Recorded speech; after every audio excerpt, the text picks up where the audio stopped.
Okay, so our theme is the middle way for uncertain times,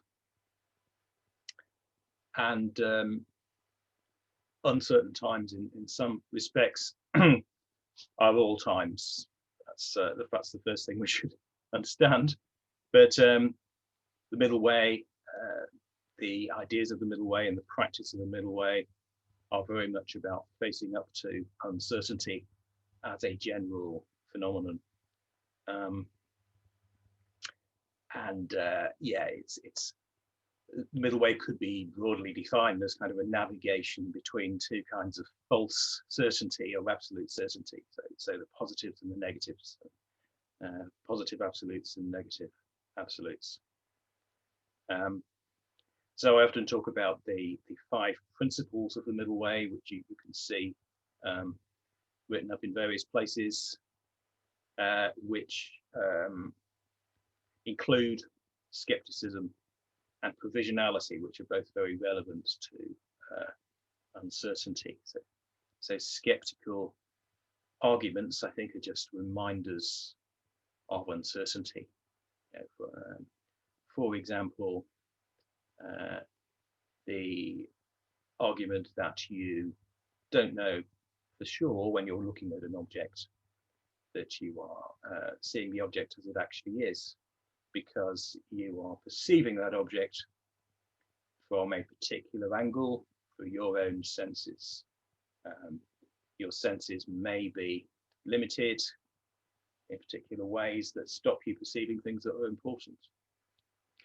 So even with an everyday object that you're looking at, there's some uncertainty, let alone when we get into the hugely complex system of the world and of society and so on.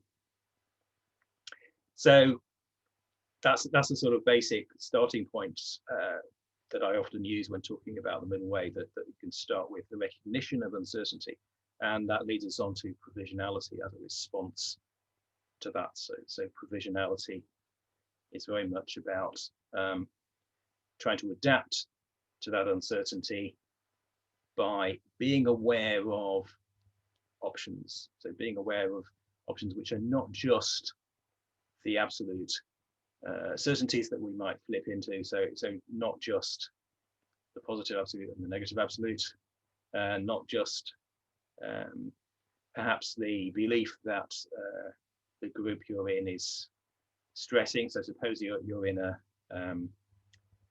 political group, for example, that's busy attacking another one and has its own set of certainties, and it rejects the other group. A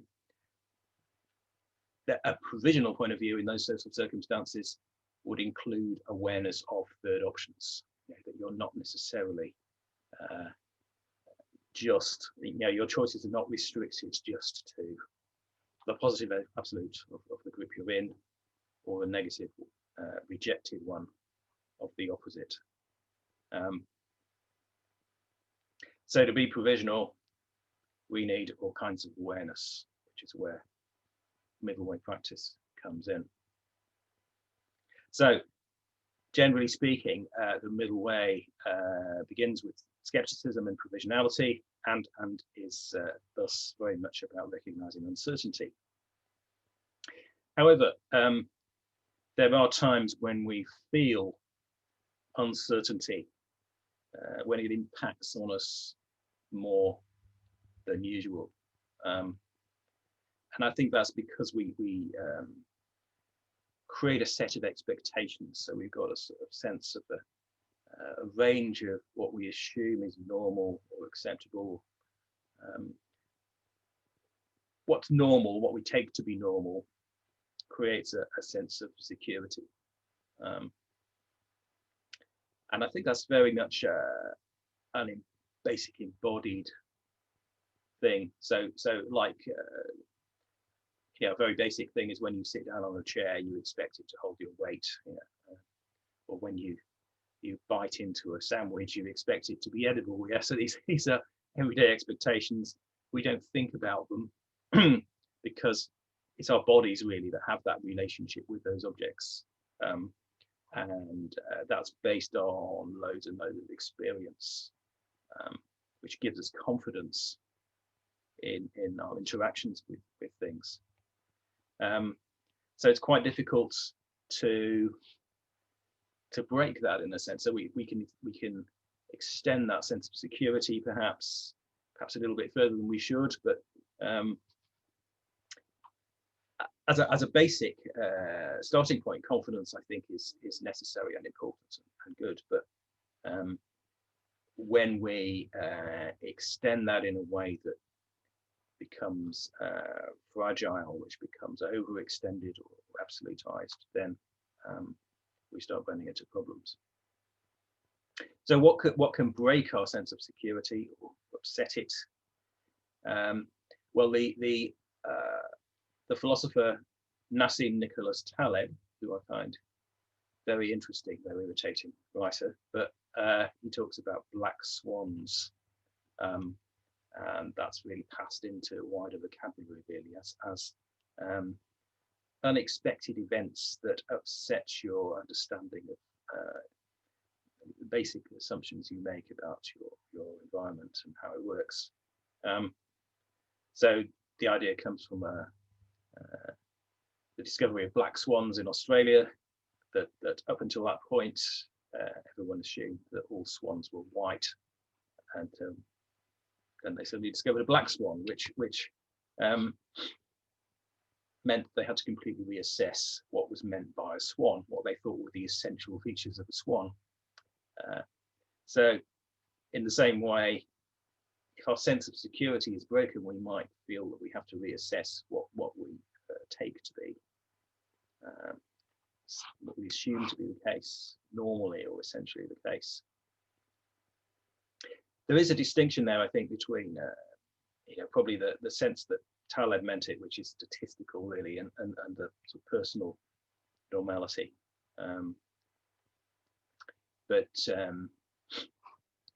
Yeah, there is a sort of statistical confidence that we can have, which is based on probabilities, which again is fair enough as long as we recognize the limitations of that way of judging what may happen to us. But then there's also the sort of personal embodied confidence about what is likely to be the case. And I think those two are connected to each other, but they could be separated in some ways. So, but at any rate, we have this confidence about what happens, and sometimes unexpected things happen. And so uncertainty suggests that's what's likely to happen, really, from one time or another. Now, let's think then more about the kinds of events outside our normal range that might impact on us and upset us and create stress. So we see those could be personal events, or they could be wider socio-political or ecological events, or they could be combined. One could cause the other. So personal events, things like injury, say, so that can happen very suddenly. So I remember when was it now, about 15 years ago now, I was just cycling home from work, and then suddenly I had this bicycle accident, double break in my ankle. Spent about 6 weeks recovering, 6 weeks off work, recovering from that with an operation. So these things can strike very suddenly and unexpectedly. An accident of some kind, and obviously an illness, bereavement, job loss. So events like personal events like that can have a major impact on our understanding or sense of security about our world. But at least when that happens, there's still a wider world around us that we continue to take for granted, and that we can kind of take comfort in. But socio-political events or ecological events are perhaps more threatening, because they're not just impacting us in a particular way, they're impacting wider society. So in that, I would include things like threats to the democratic systems we live in, threats to economic prosperity, including our livelihoods in a more basic way, and threats to ecological stability. So all those kinds of events may produce stress. Now, the interesting interaction or important interaction between the practice of the middle way and stress is that stressful events can throw our judgment, can negatively impact our judgment by throwing us into absolute ways of thinking that we use as shortcuts at the the point that we are particularly under stress. And what's worse, once we do that, we can very easily get into a cycle, a closed feedback loop. So stressful events can easily be self-compounding. So one stressful event leads to perhaps a narrow judgment that creates another stressful event, and thus things may turn into a negative spiral. So the fact that stress impacts our judgment can increase the effects of that negative spiral potentially. In fairly rough neural terms, we can understand that in terms of the so-called reptilian brain, the older evolutionary, in evolutionary terms, the older part of our brain towards the back, which is particularly concerned with stress responses, so reacting rapidly to changes that require a rapid reaction to adapt to. So particularly the so-called reptilian brain can be associated with anxiety and obsession. So these kinds of overriding emotions that can take over our lives. It's not, I don't think we should equate them with emotion in general. They're specific kinds of strong driving emotion, almost like enslaving emotions, as it were. So yeah, that being taken over by addiction is one stream or one kind of takeover of the reptilian brain. So that can distract us from stress, or anxiety, fear, and anxiety obviously is telling us to do something about the stress and move away from it, stop it as quickly as possible. So the reptilian brain, particularly the amygdala and the striatum, leads us to take shortcuts, and that's the link, I think, between the reptilian brain and absolutization. So it can stimulate us to want to find a quick solution to make it go away, whatever it is that we want to go away.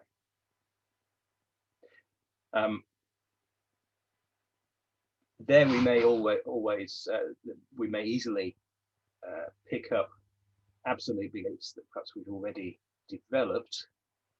Those won't be in the reptilian brain, they'll be in our left prefrontal cortex, or most associated with our left prefrontal cortex, which is the area of our brains which is most associated with representations, with beliefs about how the world is. So we develop those beliefs, and the very fruitful, I think, and helpful work of Ian McGilchrist, Mastering His Emissary, tells us a lot about the ways in which the overdominance of that left prefrontal cortex can lead us into sort of rigid ways of thinking. But yeah, so if we're stimulated by a stress response, and we're looking for a shortcut to make it go away, then that shortcut, those shortcuts are already pre-formatted, as it were, all ready for us in our beliefs about the world. So if we've set up absolute beliefs for quick reference, as it were, then we're very likely to fall into those absolute beliefs. And the drawback with doing that is that we then assume the world must be a certain way, and we are not open to new information. And maybe at some point in evolution in the past, that was a helpful way of responding to us, because we perhaps could be pretty justifiably confident about the kind of dangers facing us and the ways that we could or should respond to them. So if there's a saber-toothed tiger attacking you, you run away, or you hide, or whatever. But the trouble with those sorts of responses is that the world we live in is far more complex than those of our ancestors. So it's far less likely that our instantaneous, as it were, prefabricated responses will be adequate to the world. So we have to be open to new information in order to be able to respond effectively to a new problematic, stressful situation. Actually, what we need is to be more open to new information. But exactly that point when we need new information to adapt, to change our responses, we're prevented from doing so because we've been hijacked by an absolute stress response. So it's almost as though things have been set up against us. At least we've got this big disability, as it were, that we don't, in the modern world anyway, at least we don't respond well to uncertain times or stressful times. It's not just also that we are not open to new information, because we think we've got a whole picture. We assume in our stress state that we have the whole picture and we must act in relation to that picture. It's also that the whole of our energy then goes into that. So if we're in a kind of panic mode, then less energy is available for doing anything else. Everything obviously is mobilized to do that. So there won't be any energy available for reflection about any alternative ways of acting.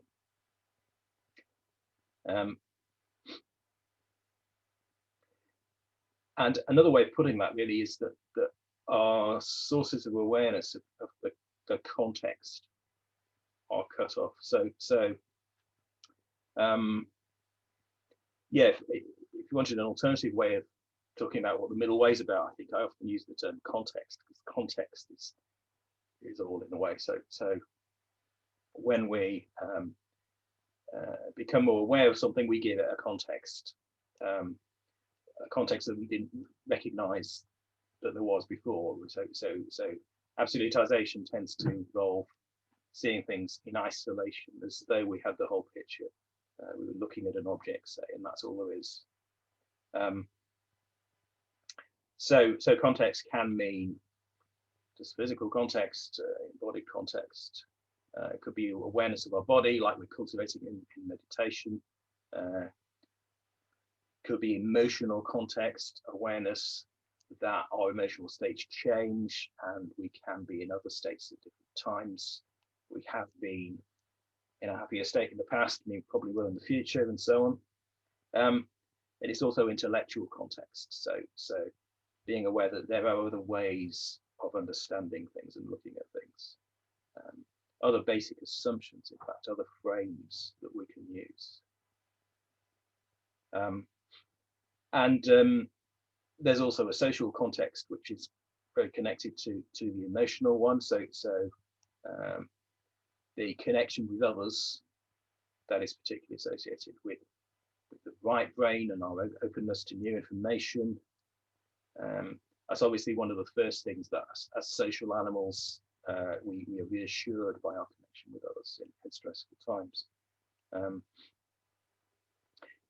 So yeah, the context can be about our embodied awareness. It can be about our emotions. It can be about our social connections, and it can be about our ideas or intellectual beliefs. This is also associated with the distinction between fast and slow thinking, which this is a distinction that comes from the work of Daniel Kahneman, the cognitive psychologist. Is another influence on my thinking about the Middleway. So Kahneman talks about the way that when our thinking is biased, we think fast in the sense that we take a shortcut. Again, we're using a kind of prefabricated, ready way of thinking in order to reach a quick result, which uses less energy. And in order to think about things more closely and avoid making mistakes that come with biases, we have to slow down. I mean, he talks about it mainly in terms of things like mistakes we make in estimating probability. So, you know, quite technical stuff sometimes, but this applies just as much, I think, to everyday judgments of all kinds that we basically, if we slow down, that greatly adds to our chances of giving things a context. Okay, so as I say, yes, the very time we need it most, it seems, the Middleway as a source of context is hardest to find.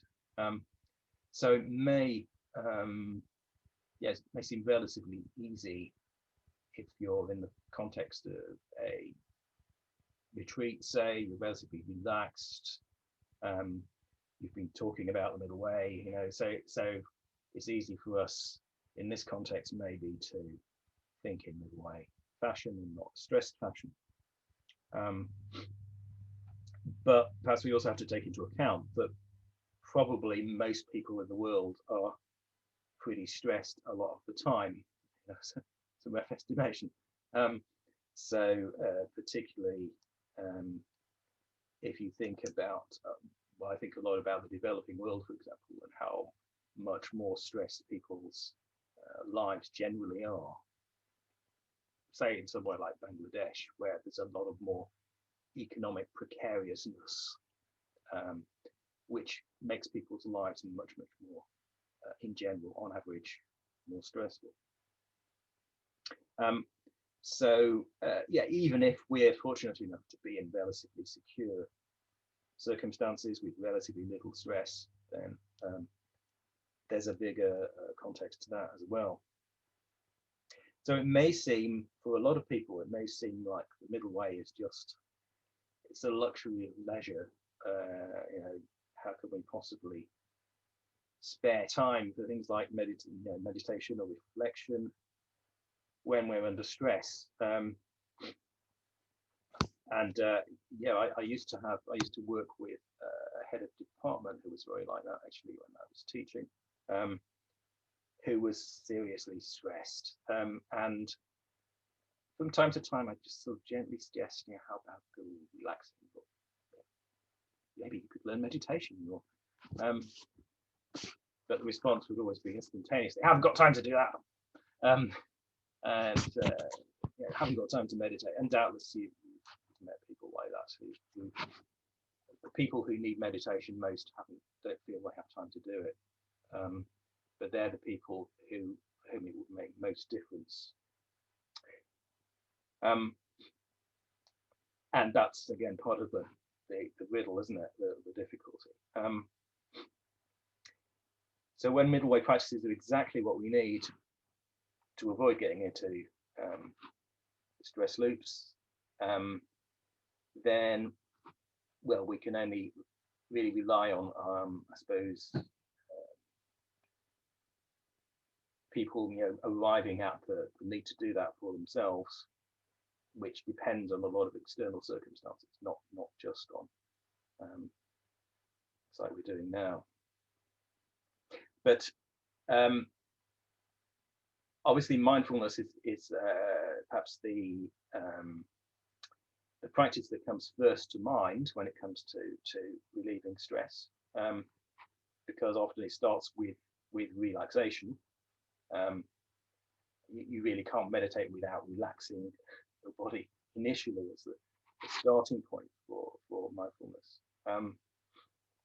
But it's interesting, mindfulness is obviously not just about relaxation. It's also about, well, really opening up wider neural pathways, I think, so that we can think differently, so that we have the more potential of being able to be aware of alternative possibilities. So I think what mindfulness can do there is unblock in some way, so it can allow energy to enter those neural pathways which might otherwise be neglected or unavailable to us.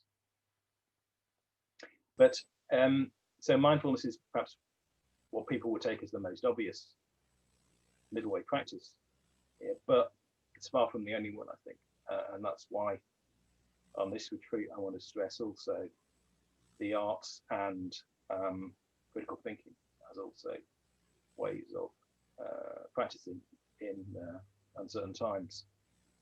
So I'll say more about the arts this evening, but broadly I think there's a range of practices that can help to develop new meaning, basically. So help to create new connections which allow us to think in new ways. I put the arts foremost amongst those, but also things like various forms of therapy and education can all contribute to that process.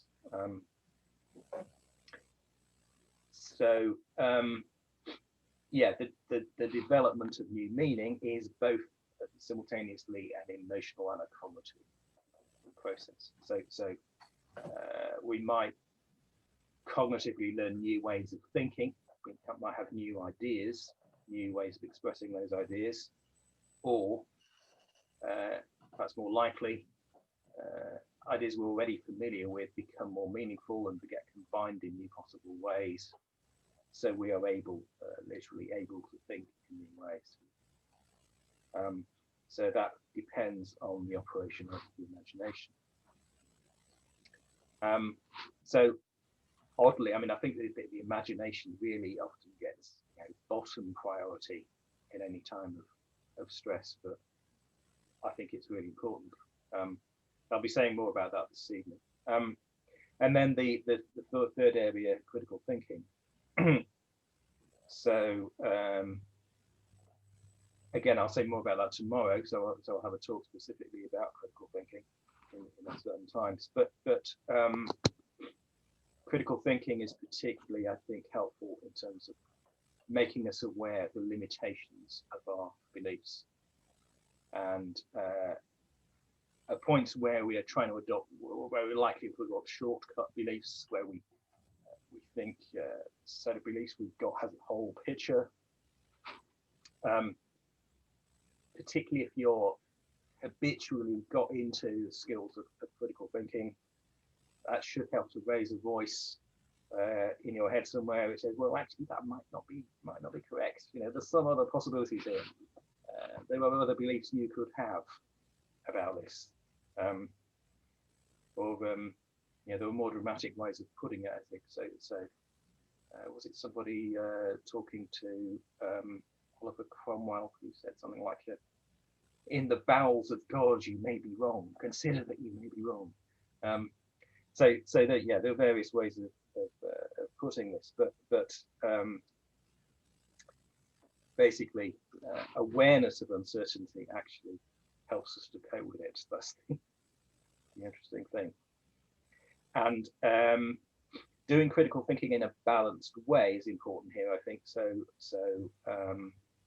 absolute beliefs can take either a positive or a negative form, and so that's where I think the Middleway has a distinctive voice to add here, I think, to emphasize the ways in which we can be just as much caught up in absolutizing loops negatively as positively. Um, so if you believe that something's not the case, that for example, the world's not really here, that's idealism. There's no real objects, or maybe that everything the government says is false, or there are various forms of this lots and lots of different forms of negative absolutization. So we need those sorts of practices, mindfulness, arts, critical thinking, and lots of associated practices, more than ever at times of unusual and stressful events, to give us new options to deal with unknowns. It's not just a question of coping with stress, but of avoiding the fragility that stress can create. So fragility, I think, is one of the effects, or one of the aspects of absolutization. So if something is fragile, it's easily broken.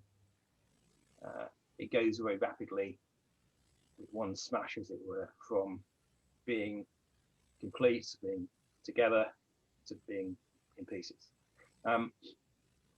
And this is how our absolute beliefs tend to work. So they very rapidly can reach a tipping point where they fall apart. We hang on to them until the last minute, and then they suddenly go. And that creates the effect of flips. So where you see people moving instantaneously from a strongly held positive belief, set of beliefs, suddenly flipping to the opposite. Yeah. So we've seen some of this actually in recent days, I think, with some people who are wrapped up in the QAnon conspiracy theory, suddenly realizing that it's not true. It doesn't hold together, and some of them, I believe, have basically abandoned it. But at that point, it's easy to then seek out another conspiracy theory to take the place of the old one. And dramatic religious conversion is another example. So St. Paul falling off his horse and moving instantaneously from persecuting Christians to being an evangelist. So, but the Middleway approach is provisional and adaptable, because what we're trying to do is be aware of both of those possibilities, those absolute beliefs either way, and their fragility. So we're trying to find a more sustainable, resilient, even anti-fragile way of operating in between.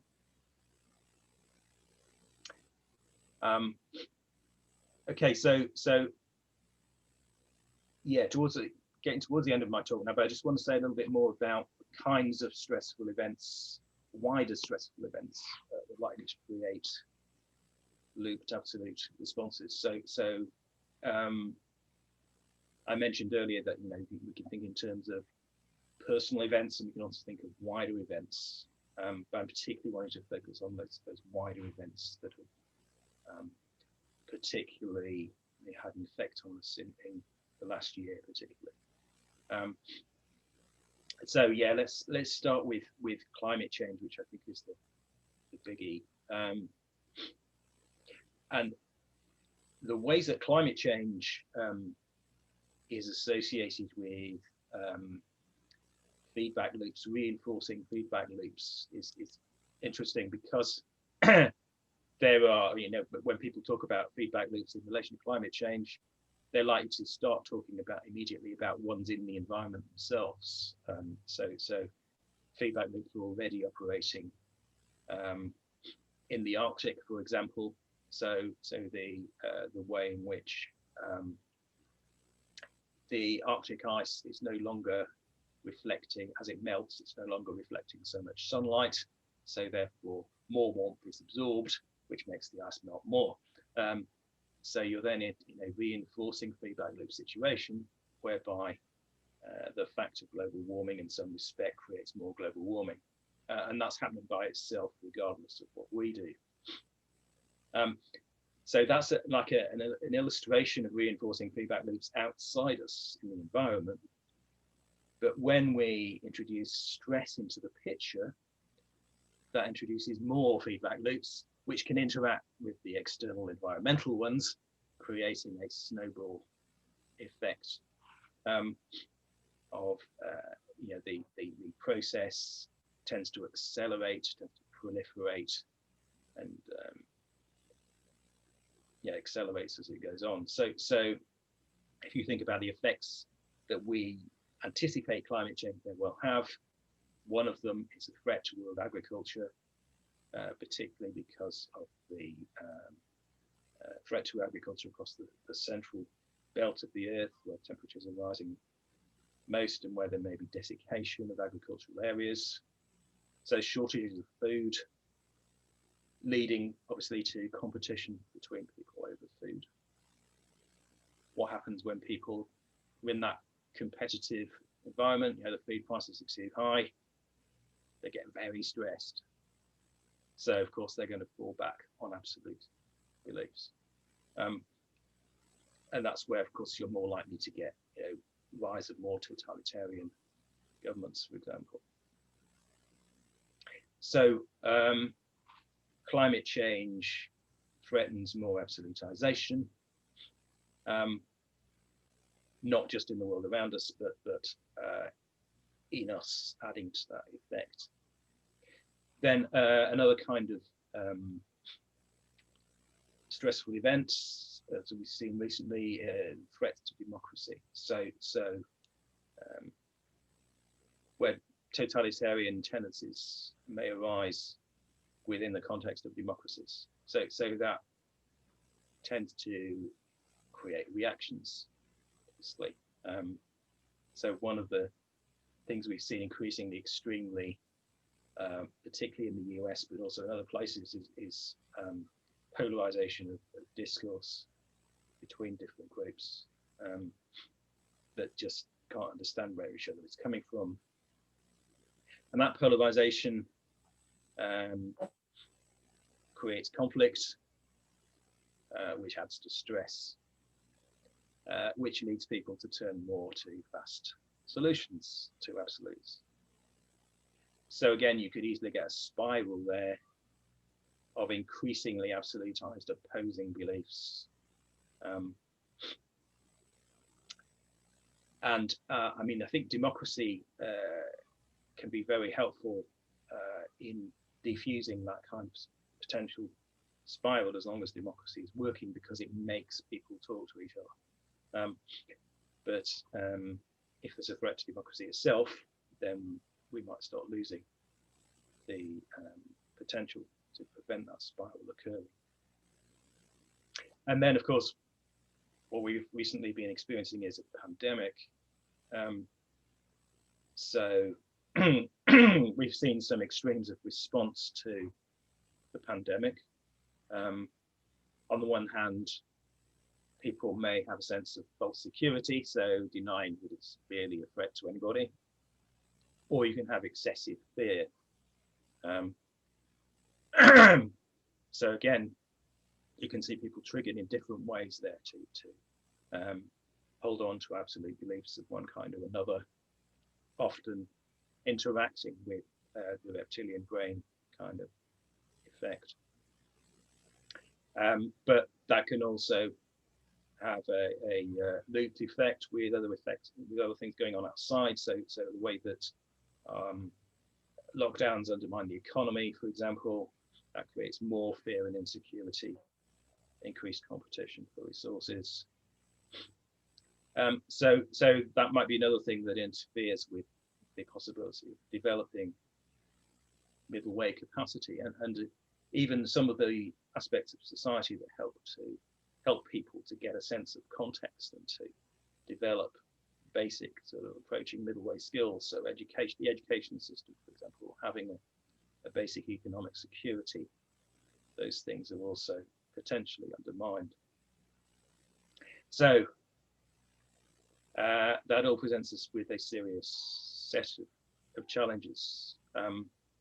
Some of those, though, are improving at the moment, so I'm not entirely pessimistic. So there is hope in all these areas.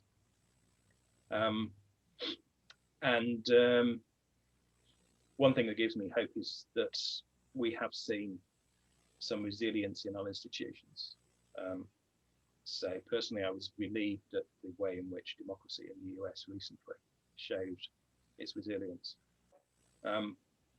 But that democracy depends on a culture of integrity amongst the professionals that run things. I think that's what it came down to, really. In the US, that's why we didn't have a worse situation in the US. So you could see, for example, the people who counted the votes,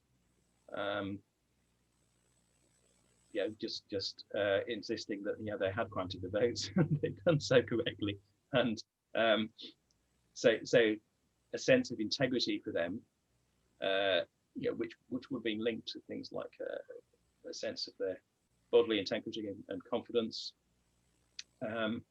They continued to assert that because it was very important to them.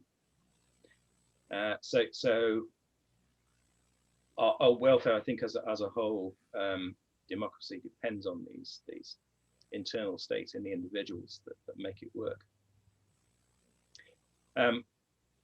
So as long as people maintain enough confidence in things like governments and health services, so they can make reasonably balanced decisions and avoid crises, then hopefully we'll have some basic stability, and people are still able to use the middle way, but people are, in a broad sense, people are still able to make decisions that are not dominated by absolutes. And at the same time, also, there are a lot of positive developments. So for example, the spread of mindfulness practice. Recently, it's been formally included in the curriculum for Wales. That mindfulness is going to be part of the expectation for Welsh school children. So there are also ways that people are recognising the need for basic confidence and balance of judgment. But so maybe we can find hope in the short term. In the longer term, though, there are much bigger challenges coming from climate change. I think we can start with ourselves, and we can start by not making things worse for ourselves, and also just not panicking has a big exemplary effect on other people.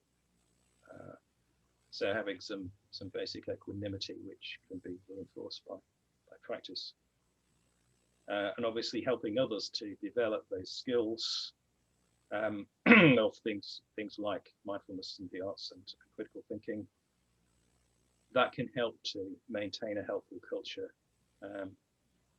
for our societies for as long as possible.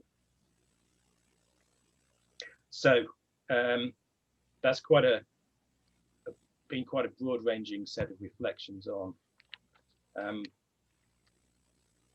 the middle way in uncertain times. But let me stop there and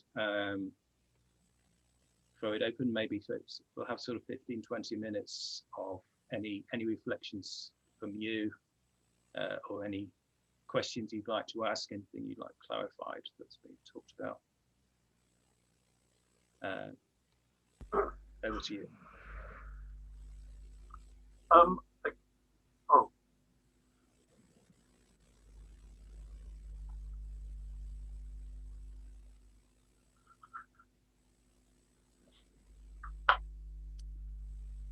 Sorry, Jyoti, was that you?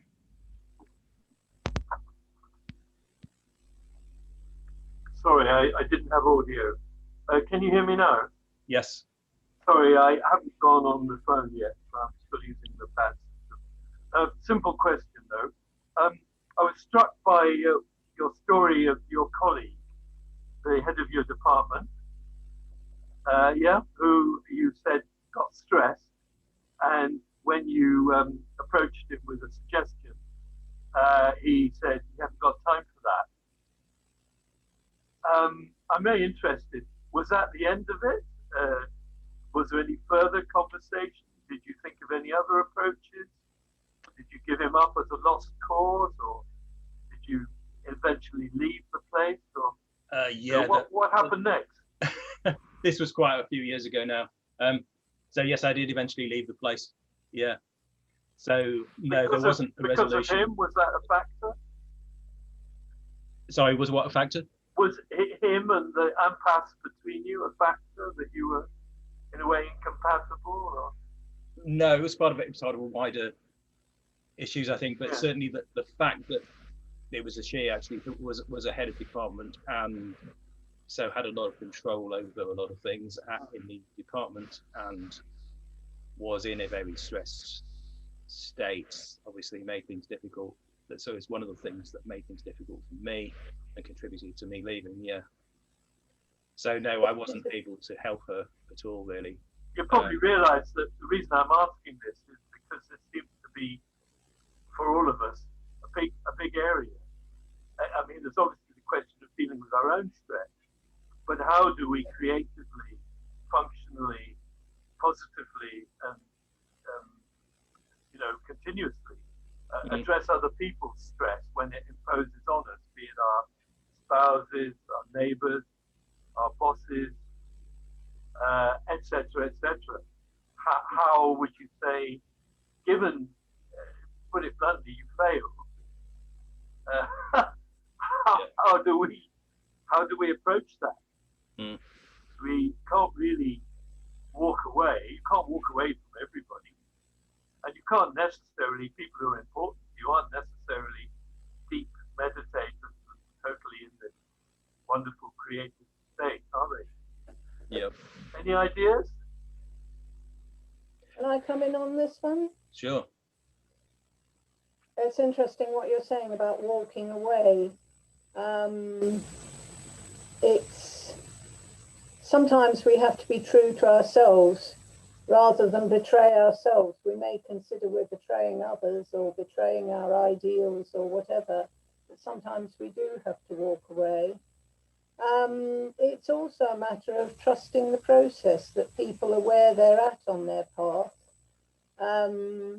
We can't change the world. We haven't always got the right ideas. They might seem absolutely perfect ideas to us.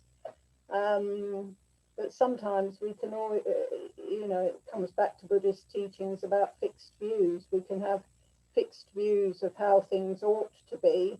And we can actually be causing damage with that. And actually, I remember Vasantara saying about creating more metta around situations, and if that doesn't work, creating more metta around that.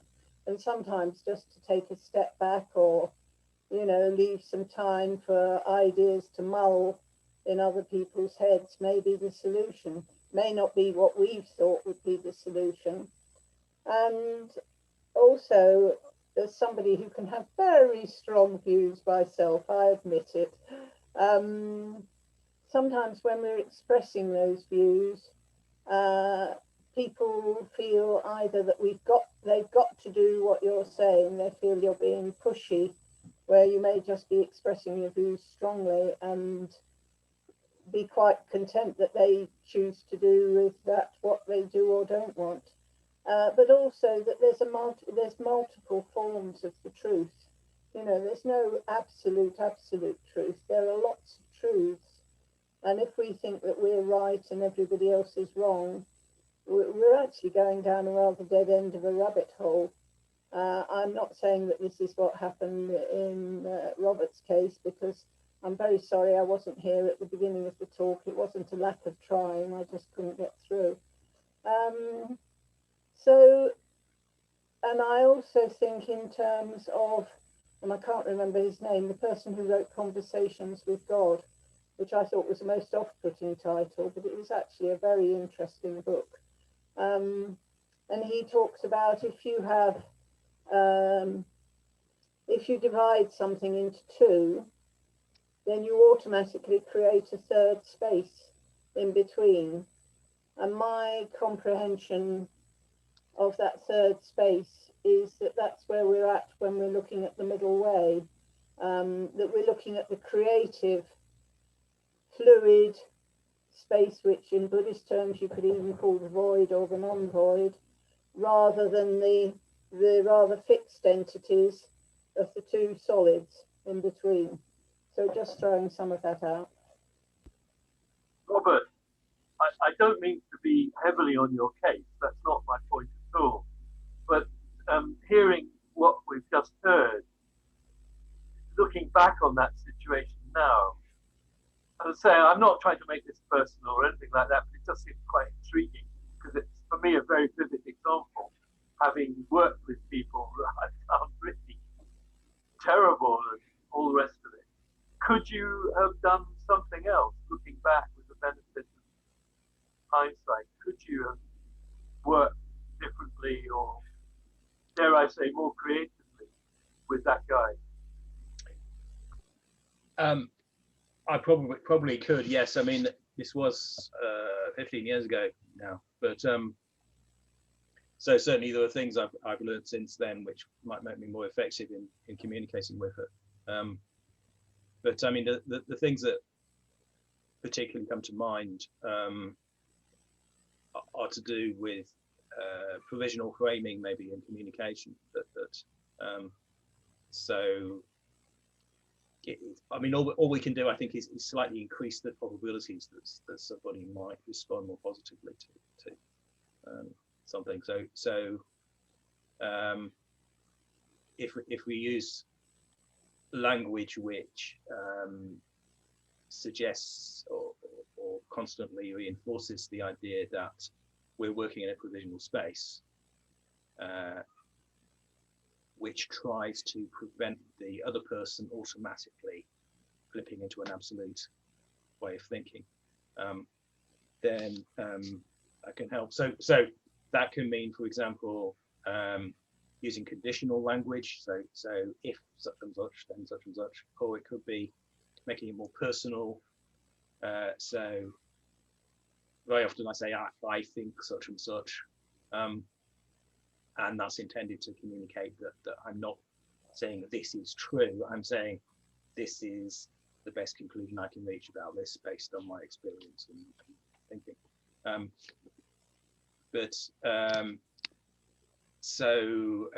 Of course you can hedge, and sometimes that helps again. So you can say, as it seems to me, or there are lots of phrases one can use to hedge. So I'm not sure. Well, I think as far as I recall, I did approach that head of department quite carefully when I made any suggestions at all. But yeah, so my sense is that it wouldn't have made any difference whatsoever. But there are ways that I would have tried to do things differently, I guess. None of us like it when somebody tries to change us. Why should we change? Why should we do what somebody else wants us to do? Indeed. And yet we do it to other people. You ought to do this, you ought to do that. Yeah. Well, I think, yes, obviously that's a big danger that we can slip into and people can perceive that. But I would say on a more real basis, when Robert was engaging with his head of department, I wonder whether he wasn't really trying to change him. He was trying to encourage him to be more himself, because stress, after all, isn't who we really are. Stress is an imposed thing. It's a created thing. You might even say it's got quite a neurotic element to it. So, well, as I see it, when you find people with stress, you know they're suffering and they need compassion and listening to and support. But I don't think we should assume, oh, well, that's who they are. I think that's a form of dismissal, because, when they were 5 years old or whatever it was, they weren't like that. This is an unfortunate habit that's developed, and they are suffering from it. And if there's any way of them discovering how to rise out of that by their own efforts with the support and love of friends or colleagues, then should we not be willing to be bold as well as compassionate, of course? Yeah. And if there's any question of, well, you're trying to change me, really trying to take that head on. Well, actually, I'm not. And I'm not opposing you. I'm not arguing with you. And I'm not saying you're wrong. I'm just seeing that you seem to be suffering.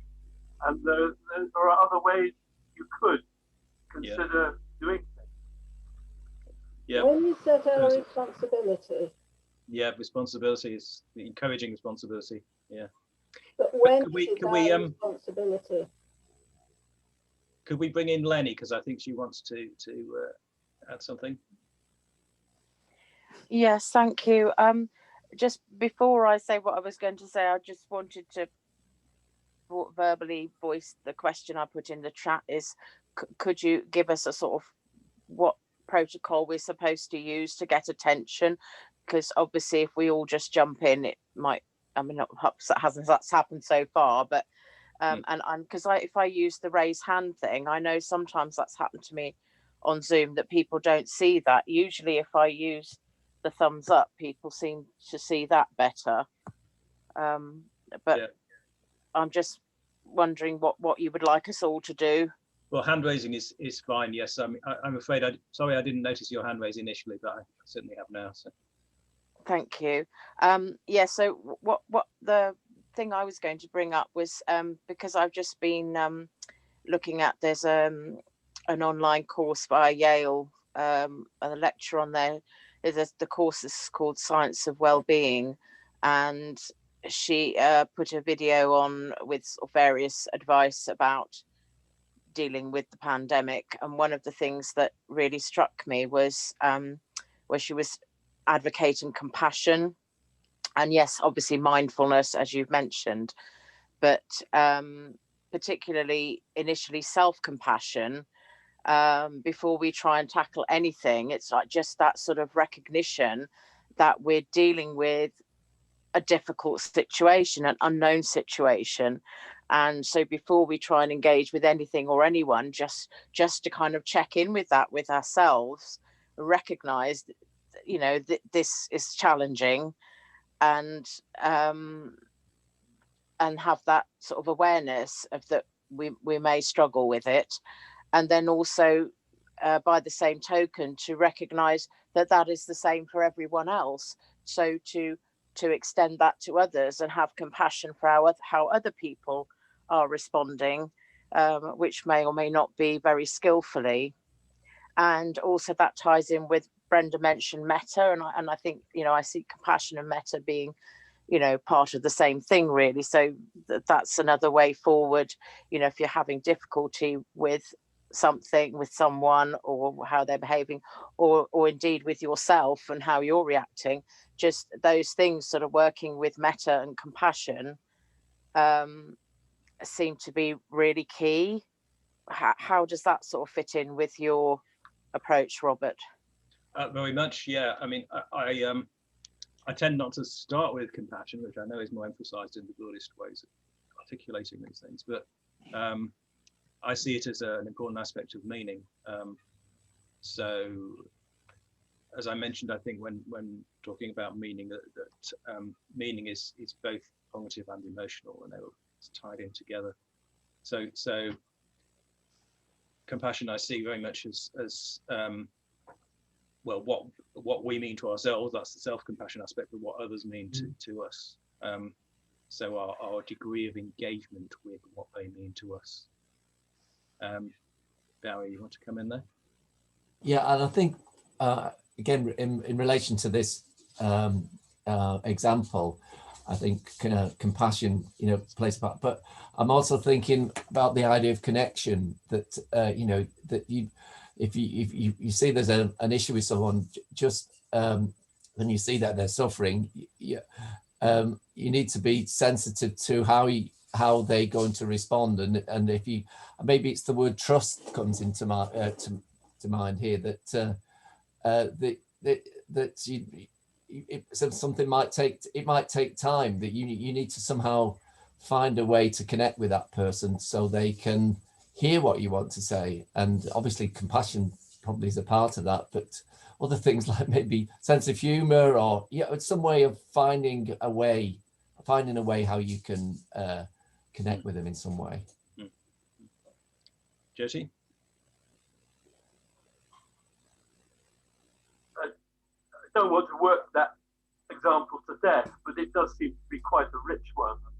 Maybe we can all relate to it one way or another. Somebody who's in the position of authority, or we're in the position of authority with them, or something like that.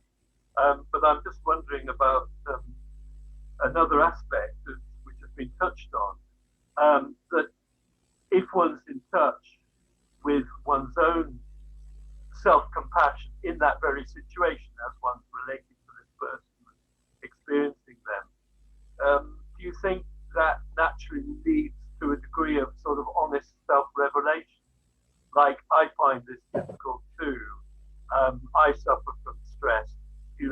This job, this college is a difficult place to be in sometimes. If I was head of department, I'm not sure I would cope. Stuff like that. Sort of opening up and, in a way, sharing with one's vulnerability. Not in a splurging way of, please help me, but simply, yeah, I'm human too.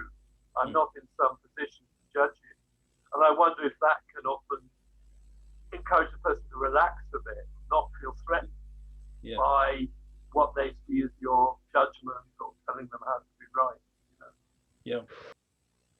Yeah, that's a good point. Yeah. George?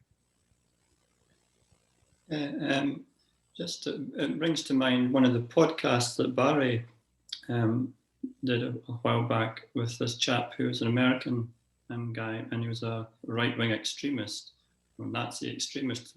I can't quite remember exactly. And he was a very violent, very angry, very aggressive person for many years.